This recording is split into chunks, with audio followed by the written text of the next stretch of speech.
Summarize written text. A question where you will be given a passage like this, and your task is to summarize this into one single sentence. Let's see what are the parameters and what this section actually consists of.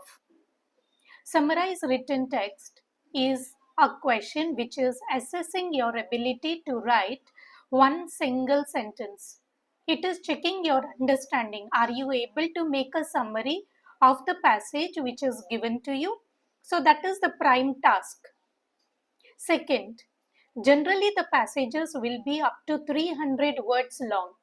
So your task is from that 300 words, you have to make a single one sentence summary. The topics will be of different academic chapters. For example, they can be of humanities, natural sciences, social sciences. Whatsoever the topic is, students, your task is to focus where the main idea is, which we will see in the task now. For this particular question, you will be given 10 minutes to answer. Your task is to make a single sentence summary. Now, what are you supposed to do? How you have to read? First thing, read the entire passage to get the general idea. Understand what is it all about. Similarly, while you are reading it, try to answer one main question, which is, what is the main idea? What is the purpose of this sentence, this paragraph, this passage? Okay. After that, identify the key words and the phrases. Focus on the key words and the phrases. There might be some important words. Try to understand them. Don't try to skip, saying that a particular passage is not of my core interest, so I cannot continue. Similarly, while you're reading, focus on the contextual clues, the hints given in the passage. These academic passages do have a logical structure. There is a logical structure, which is each and every paragraph, or maybe if you have only one paragraph, it will have one main idea, which is supported with several arguments and evidences. Your task is to look for that. Don't just read. In case, if you have multiple paragraphs, then the first paragraph will be typically the introduction sentence, and also with a brief description of what it is going to be discussed in the following paragraph. The first paragraph will generally speak about the introduction of the passage and also give some more details about it, which you will see in the following paragraph. Now the last paragraph will have a conclusion. Each and every paragraph which you are reading after the introduction paragraph, there will be a topic sentence which speaks about the main idea, then the number of argument it has, the details it has, and also the evidence it has. What is your task? Summarize each paragraph and then make it into a single summary. While you are doing this, use your notes and also the introductory and the concluding paragraph for the final summary. So this is how you understand what summarize written text generally is about, and you also understand what are you supposed to do. Okay, let's solve it in a sample question. This is the passage. As we discussed, the passage will be around 300 words. And if we see this particular paragraph, it is almost close to it. It is 252 words. The paragraph appears to be little dense. As I said, while you're reading the paragraph, understand what is the role of each and every sentence given in the passage and the paragraph. So here we see with the practicality. You can pause the video for a while, read the paragraph on your own, make your own notes of each and every paragraph, Similarly, for the full passage. Now here, I have worked it in the similar way. You can see the simple sentences, which are the lines of the passage, and you can see the capital letter sentences, which is speaking about the role of the sentence. After that, we will understand the 3 steps which we have to follow. What is the main idea? So I have made a notes.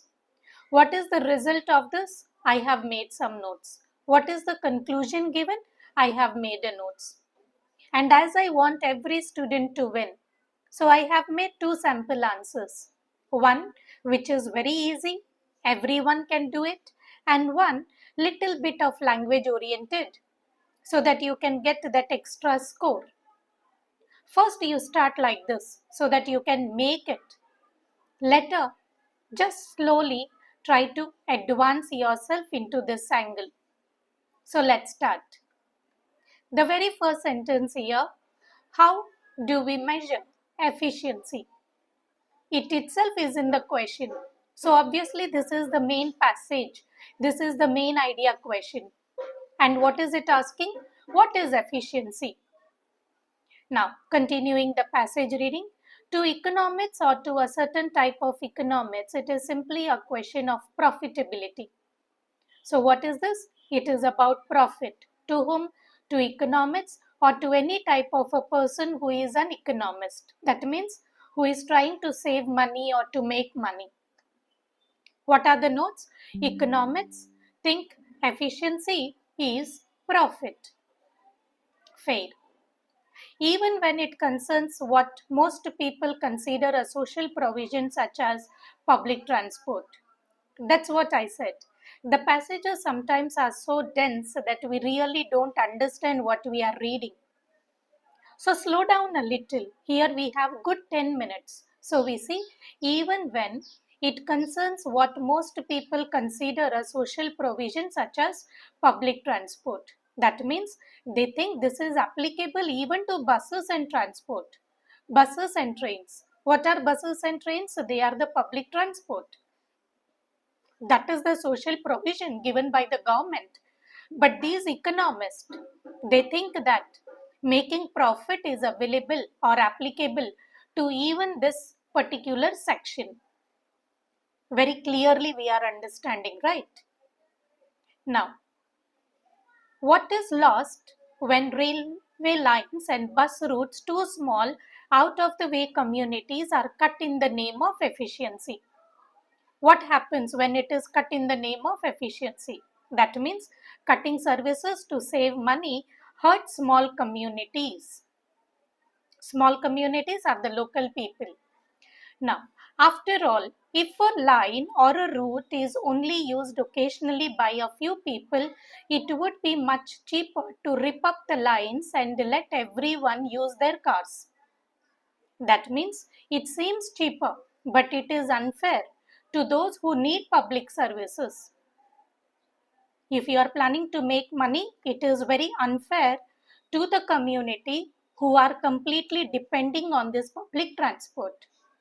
Now, the second paragraph, again going line wise, understanding the meaning of every line.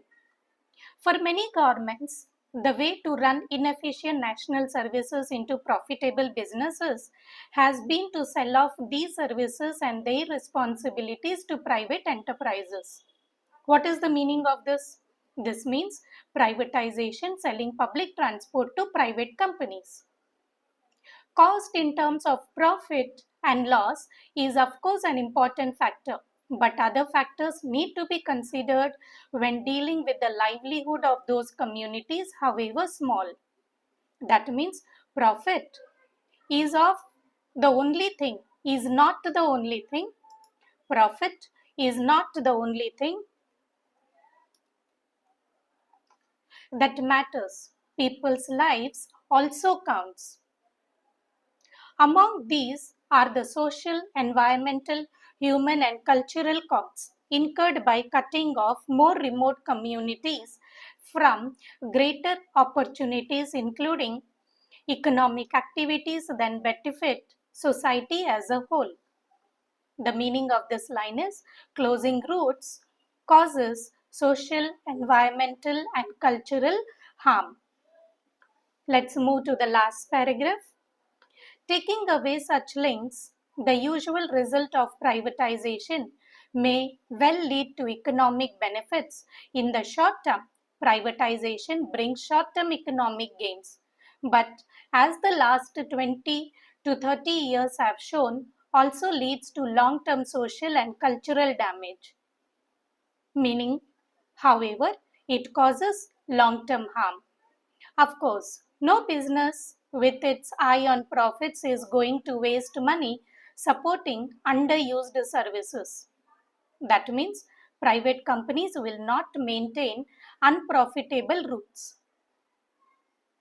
Only large collective bodies such as national and local governments can do that. That means governments can support such services for public good. These services are, after all, a social provision, not businesses. Meaning, the final message here is public transport is for people, not for the profit. So, like we have understood, the main part is in the last line, which is the conclusion. And the introduction line spoke about the topic, the main idea of the passage. So, let's see how the notes are made. The main idea is public services versus profit. The result is short-term gain, but it is a long-term harm. What is the conclusion? A government should serve people, not the profit, not focus on the profit. So making a summary, a very simple one. Selling public transport to private companies may save money for a short time, but it hurts small communities and causes long-term problems. So, these services should be run for people, not for profit. When you write a summarized written text question, there should be no more sentences. There should not be more full stops. It should be one clear sentence. Similarly, a little advanced one. Closure or privatization of inefficient national services may have short term economic benefits but can cause long term damage both socially and culturally because some services are social provisions, not businesses. That is the two sample answers. All you can do is read the paragraph, utilize the 10 minutes time properly, make some clear notes like this, and sum it down into 3 or 4 steps. What is the result? What are the consequences? What is the main idea? What is the conclusion? And then try to make first a simple answer and again give yourself a little push to make a better answer. After all, you have paid for the fees and you should deserve a good score. Happy learning. See you in the next session.